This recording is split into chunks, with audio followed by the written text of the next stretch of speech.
Assalamualaikum warahmatullahi wabarakatuh. أيها الطلبة نلتقي في هذا اليوم على مادة اللغة العربية. بما أن في هذا اليوم نحن سنتعلم على مادة في الملعب التي تتضمن بحثان عن المفردات وأيضا عن التركيب. أيوة. Siswa kelas 11 IPA, kita bertemu lagi pada mata pelajaran lintas minat bahasa Arab, yang mana tema yang akan kita ini adalah tema baru, yang mana sebelumnya kan kita tentang Thalibun Nasyid atau siswa yang rajin, dan ini tema yang berikutnya mengenai fil mal'ab yang berhubungan dengan lapangan, di lapangan. Nah, adapun bahasan yang kita bahas pada kali ini seperti sebelumnya, terutama kita membahas tentang al-mufradat. Itu bahasan pertama di setiap bab yang kita pelajari seperti biasa, yaitu berhubungan dengan kosakata. Kemudian berikutnya, nanti di slide berikutnya itu tentang at-tarkib atau qawaid. Baik, talabah, nahnu sanabtadi wa hadhihi dirasa bi qira'atil basmalah. Bismillahirrahmanirrahim. Ayo, kali ini ana al-mudarris alfizu lakum kaifa qira'atuha as-sahihah 'anil mufradat. Saya akan bacakan mufradat ini, yang mana di setiap mufradat ini ada gambar yang menunjukkan maknanya. Baiklah, karena itu saya bacakan dulu bagaimana bacaan yang benar, dan kalian perhatikan dan simak seperti apa bacaannya. Ayo, la'ibun, la'ibun, harisun, harisun, fariqun, fariqun, mudarribun, mudarribun, maqasun, maqasun, malabisu, malabisu, hida'un, hida'un, rafful ahdiyah, rafful ahdiyah. Istamir. Mal'abun, mal'abun, quratul qadami, quratul qadami, quratus sallah, quratus sallah, quratul lishah, quratul lishah, waqtun, waqtun, masyun, masyun, jaryun, jaryun, difa'un nafsi, difa'un nafsi.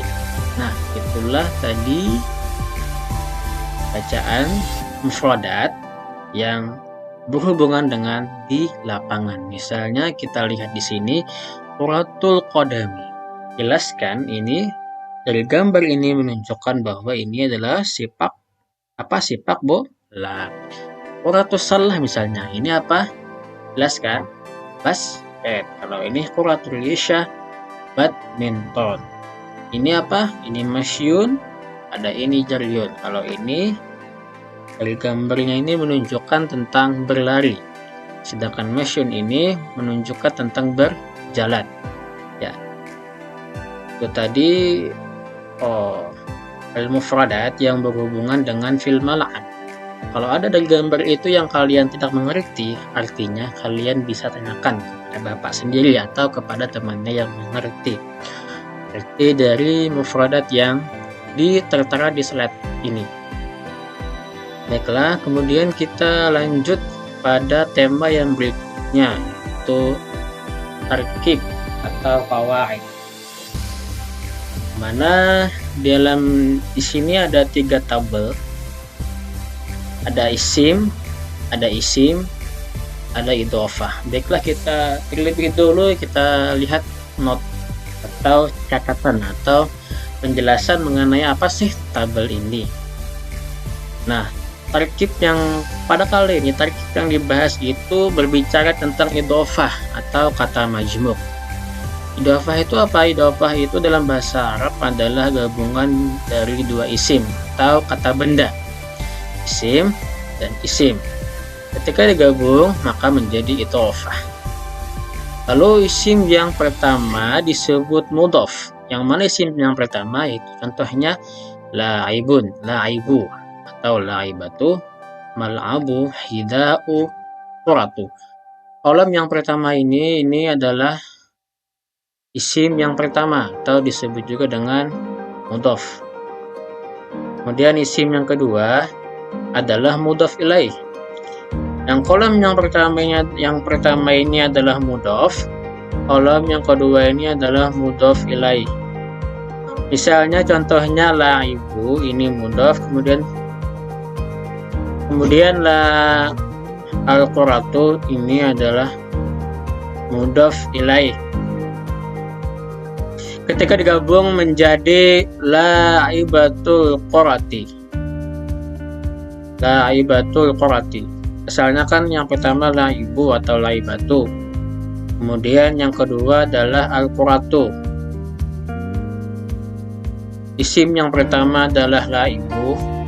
Isim yang kedua adalah al-quratu. Ketika digabung maka menjadi la'ibatul qurati. Inilah susunan idhofah, yaitu gabungan dari dua isim tadi. Kemudian ciri idhofah itu apa sih? Misalnya la'ib, jika tadi kan kita ulangi, la'ibu atau la'ibatu ketemu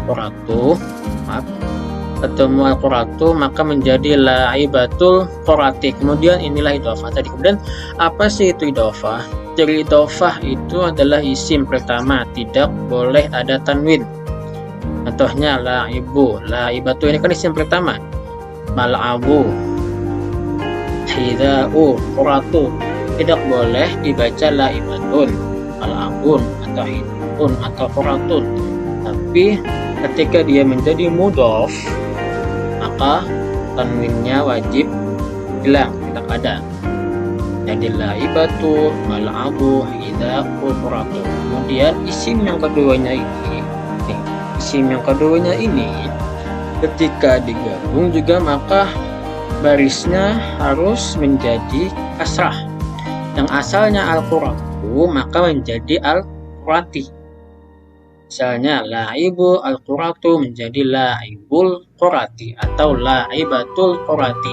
Kalau la'ibunya kan versi yang muzakkar, sedangkan la'ibatunya yang versi muannasnya. Begitu juga misalnya mal'abu al-jami'atu ketika digabung menjadi mal'abul jami'ati, barisnya kasrah juga. Nah, tadi kecuali sebagian nama. Ketika ada nama orang nanti itu biarkan seperti apa adanya, tidak perlu diberi kasrah. Misalnya situ kan hida'u khairi badriyah, ketika digabung menjadi hida'u khairi badriyah, tetap gak perlu dibaca hida'u badriyati atau hida'u khairi, gak perlu. Kecuali nanti ada nama Muhammadun. Kalau Muhammad itu dibaca kasrah, misalnya sepatu Muhammad, jadi apa? Hida'u Muhammadin. Tetap kalau nama Muhammad itu dibaca kasrah, sedangkan yang lainnya nanti kayak kata Halimah atau Kamil, Khairi, tetap biarkan aja seperti apa adanya, tidak perlu diberi kasrah ketika dia menjadi mudhof ilaih.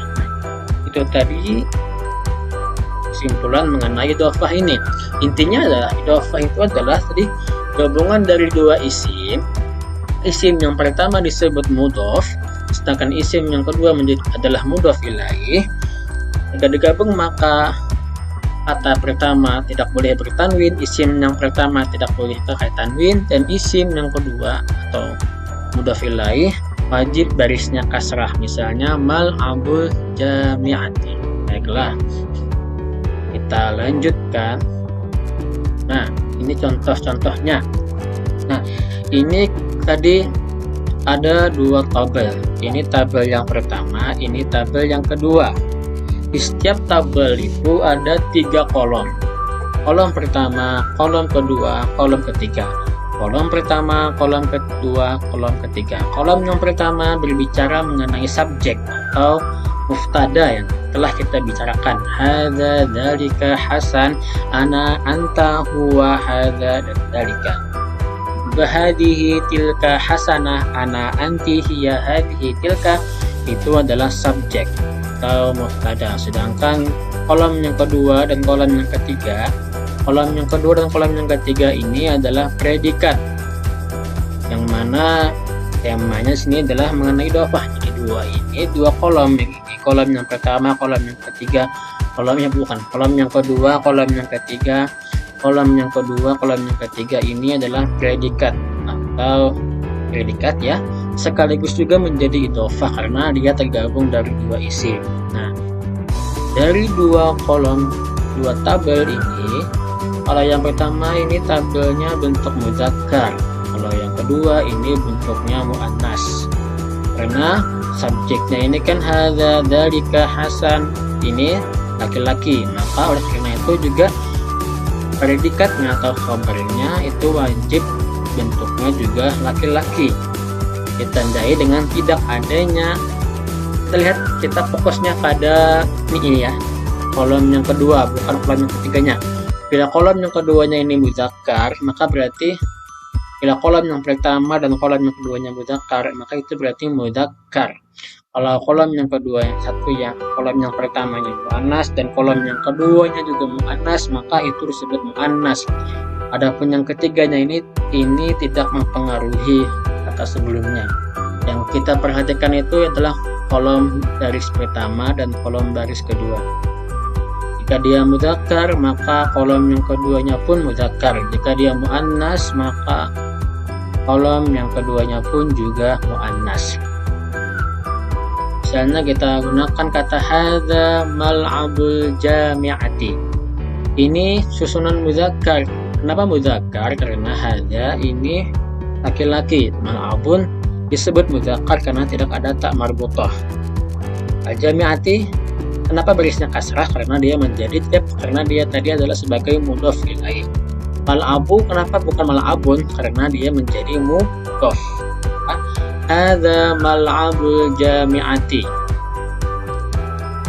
Maka ini adalah mubtada dan khabar atau subjek predikat yang bentuk muzakkar. Misalnya kita ambil lagi kata hadhihi quratul qadami. Hadhihi bentuk muannas. Quratun juga muannas karena quratunya adalah muannas karena ada ta marbutahnya. Ketika digabung, maka hadhihi sebagai subjek, quratul qadami sebagai predikat, hadhihinya muannas, quratunnya pun juga muannas. Dan al-qadami barisnya tadi kasrah. Kenapa? Karena dia menjadi mudhof ilaih. Dan quratu mudhof tidak boleh dibaca quratun karena tadi isim yang pertama seperti yang telah dijelaskan sebelumnya, maka itu harus tidak boleh ada tanwinnya. Quratul qadami. Sampai pokoknya kesimpulannya dari dua kolom ini bentuk yang muzakkar dan ini bentuk yang muannas. Ini sama susunannya seperti subjek predikat juga, tapi ini lebih ke subjek predikat dan idhofah. Subjek predikat dan idhofah. Subjeknya, predikatnya terdiri dari mudhof dan mudhof ilaih. Nah, itu tadi penjelasan mengenai idhofah atau gabungan dua isim. Isim yang pertama adalah mudhof dan isim yang kedua adalah mudhof ilaih. Dan mudhof ilaihnya harus berbaris kasrah, tidak boleh berbaris selain kasrah. Dan isim yang pertamanya tidak boleh pakai tanwin. Nah, tadi kesimpulannya, baiklah, nakhtatim hadhihi dirasah qiraatil hamdalah. Alhamdulillah. Kalau ada yang bingung mengenai penjelasan berikut, bisa tanyakan kepada Bapak sendiri mengenai perihal idhofah ini. Baiklah, wassalamualaikum warahmatullahi wabarakatuh.